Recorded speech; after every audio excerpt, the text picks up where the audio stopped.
Volkswagen, initially literally a car of the people. Mhm. It's in its name. Yeah. And now it's looking forward to a very dark road ahead as soon as next year, if the report in the Bild newspaper is anything to go by. They looked at Volk's books and found an 11 billion euro black hole for next year. Yeah. So here's a lesson for Rachel Reeves to watch and learn to get rid of the black hole. Back to Germany. Yes. Back to Germany. Back to Germany. Yes. The company will not have the money for new investments and spending. Their half-year report for 2025 showed a 33% fall in sales and a negative cash flow of 1.4 billion euros for the same period. Like Reeves, the company blames weak overseas sales and increased internal market competition from foreign brands, many from China. They also blame Donald Trump of tariffs fame for their situation. One insider told the Bild cuts are now being made practically everywhere in marketing, sales, and some investments. Some subsidiaries may need to be sold off to try and claw back some of the billions needed for the development of the new models and new technologies coming into the marketplace. Yeah. Something that we've been saying for quite some time, but only now being revealed by the top brass, that trying to transition from carbon fuel to electric cars was particularly fatal. So they admitted it. Right. And I think from this part forward, we're going to find out they blamed Trump, they blamed the competition, they blamed this, they blamed that. But coming forward now, we're going to find out perhaps something a little bit close to home. So, the German car industry has been going through a tough time over recent years, with stiff competition and less than desired sales for VW, BMW, and Mercedes in the Chinese market in 2025. There, you're going to find why Volkswagen is falling. Mm. Yes. Nothing to do with Trump. There's no Trump tariff from Germany to China. Right? So the Chinese market is their biggest external market, and electric car makers BYD are gaining ground. So they've got stiffer competition internally, and their main market, China, is not as profitable as it used to be. Right.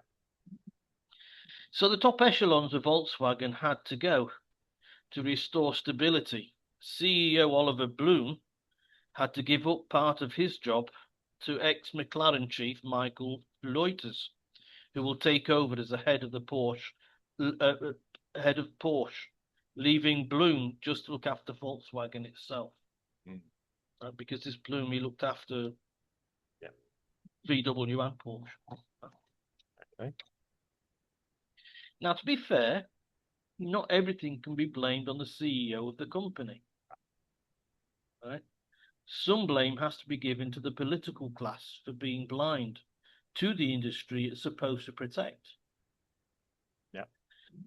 In the case of EVs in Germany, the government was giving subsidies for the production of electric vehicles, and the companies invested in the transition of their factories on this basis. Right? Let's invest all this money. We can get this, we're going to have a heyday. When the government realised it had spent too much, it cancelled the incentives, and the car makers were left high and dry as sales declined, and there was no way to claw back the investments that they'd made. Yeah. Germany boycotting Russian gas also gave a shock to the system, making energy prices soar, putting financial pressure onto the car makers. And this just in today, this I read today, so it's hot off the press. Yes. Volkswagen will have to stop production at one of its major plants in Wolfsburg because of the lack of computer chips for its cars. The Dutch government nationalized a Chinese chip maker in the Netherlands, and so its sister company in China decided to stop supplying the now Dutch company with the finished chips, producing a shortfall for the vehicle Yeah. making plants. So it's not only going to happen to uh, VW, Mm. no, but anyway, VW are now thinking of reducing working hours for its employees. It's over 10,000 employees, and they start to scale back. And of course, like I said, it's not just VW because VW is a brand. Mm. Yeah. The company also owns Skoda, Mm. Seat, Mm. Audi, Yeah. Porsche, Bentley, Mm. and Lamborghini. I didn't know about the Lamborghini one. Yeah. So all of these companies, all of these brands are at risk also. Mm. Yeah. So we're going to have a humongous problem in Germany with the car makers. Some of it because they were too blind. Mm. Some of it because the governments have pulled the rug out from under their feet. And some of it politicians don't have any nous when it comes to industry, Right. commerce. Where you Okay. go on that one? Well, okay. Obviously, when a car manufacturer has financial problems or goes, it's just not, as you said, the manufacturer themselves. It's the supply industry. People supply the paint. People supply parts. People supply everything. Yeah, and Right. it's we call it the knock-on effect. Yep. It's felt across it. Now, these other companies, they also supply other companies, admittedly. But if one company, major companies, having problems, it probably invariably means that others, like you said, are going to start having problems. Yeah, I'm going to do a very cold critical analysis. The bottom line is, globally, there's too many car manufacturers. I heard this said 20, 25 years ago by someone, and there was somebody who's in the actual metal production industry, mining and metal. With the and so obviously there's good competition. I mean, competition is good. It encourages development. It keeps prices down, encourages efficiencies and other things. And yeah, better technology moving forward. And yeah, it encourages people to develop themselves. Yeah. But yeah, the knock-on effect is you end up with very diluted. They end up sending each other out of business. Now you talk about the other factor that people should have seen coming, and nobody seemed to do, but it's the way the Chinese operate. They operate very quietly. They don't operate in 5-year cycles. The Chinese operate 20, 40, 50-year cycles. Yep, they do very good forward planning in business, and they they've come and taken the industry by storm. And I've sat in a BYD car. I had one as an Uber the other day in Brazil, and I've gone around and looked at is it GWM is the other manufacturer we've got here, and other Chinese cars, and they are nice vehicles. You sit in them, you drive in them. I know there's going to be a problem in probably 10 years' time when people need more new batteries. That's when it's going to hit. But we can only look at the here and now, not worry what's going to happen in 10 years' time at the moment, despite what I say about forward planning. Yes, there are people looking at strategic supply chain of critical minerals for the future. Again, that's not going to help the industry now. They'll be looking for an industry that doesn't exist anymore very soon. It doesn't mean look at the patios of the car makers. Mm. They're basically the graveyards, and they are full. Yeah. You know, if a car maker had to stock until it sells its stock that it has, the whole industry would collapse overnight. Yeah. Well, yes. I used to live near a major Ford manufacturer in the UK. I'll say near, not right on top of it. I used to drive past. Yeah, like you said, the patio. But these cars were being made, come out, and then get shipped out again. We're talking about Escorts, Fiestas, Granadas, Capris. I think. Yeah, everything. It was quite incredible. And I saw this plant, even in my lifetime, from the 1970s onward, decrease to a point they were only making engines, I believe, in the end. And they did do some things there. And it was a major employer of the area. And Ford pulled it. They moved into Europe and other regions to manufacture. They were always having a fight with the unions, apart from anything else. So I think any industrial organization at that point would go, well, they keep closing down and going on strike about something. So the shutdowns used to happen quite regularly anyway. So they never really suffered a major backlog. I do understand. I believe that I heard a rumor that Ford actually deliberately caused problems sometimes when they wanted to have a shutdown for 2 weeks, because that meant 2 weeks they didn't have to pay any salaries. So they used to wind the unions up who went out and strike. Thank you. You're playing right into our hands here. I don't know how true that is. Maybe somebody. I'm sure that the union leaders would have got a backhander from Ford to put everybody. I wouldn't like to suggest anything. Yes, I would, because unfortunately I know how things work these days. Well, be that as it may, yeah, I'm going to make myself very unpopular yes. right now. Right, I don't think it was by chance that Arthur Scargill used to drive around in a Jaguar. No, at least it was a British car. Yeah. I liked old Arthur.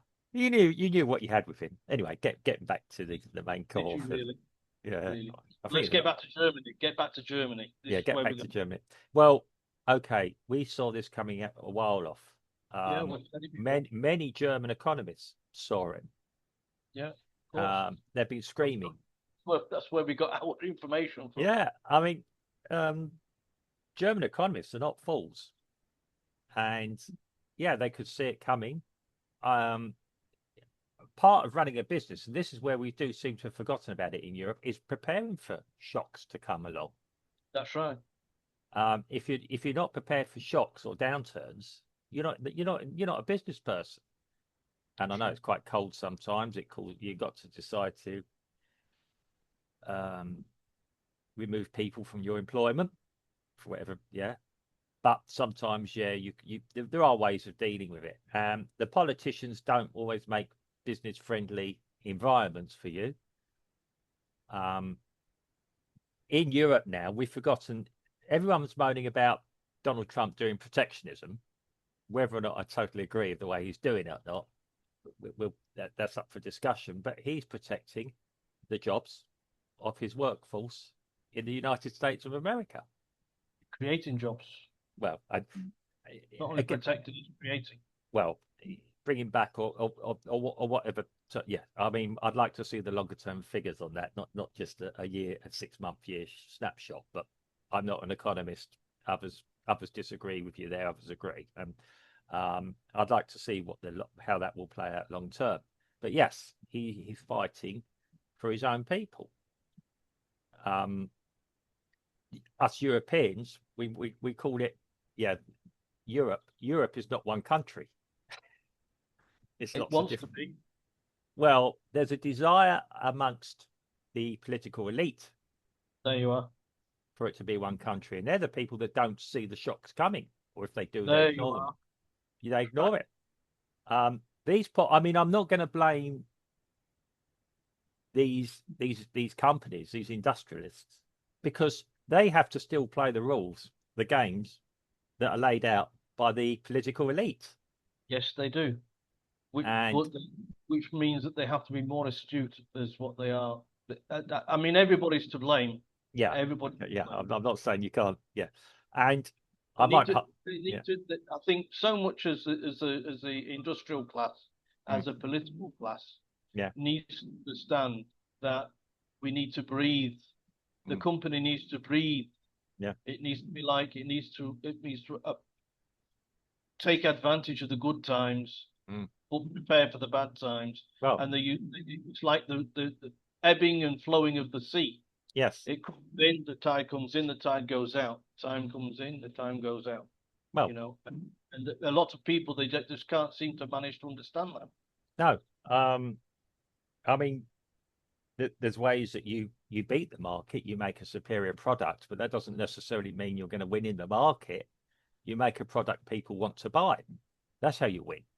At the moment, the Chinese are producing an e-car that people are buying, electric car people are buying, EV. And yeah, the government's had this green agenda, which I can never understand. If people want to buy a green electric car, they will buy it. You make it good for them to buy it.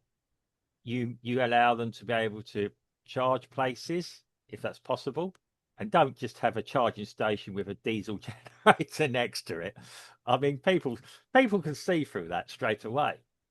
Yeah, going over to electric EV, which it can be as destructive, possibly EVs, as digging for oil, or sorry, drilling for oil is. I mean, we've got to have a long-term look at this. They're heavy vehicles as well. People look to this for one solution. Politicians get sold lies or sold ideas. They jump on a bandwagon. They always want to be seen to be doing something nice, new, and shiny. And we don't have good quality politicians anymore. No, unfortunately, that's Yeah. one of the home truths, not only in Germany but in the UK as well. No, I was going to say. I mean, I was being collectively across the European peninsula.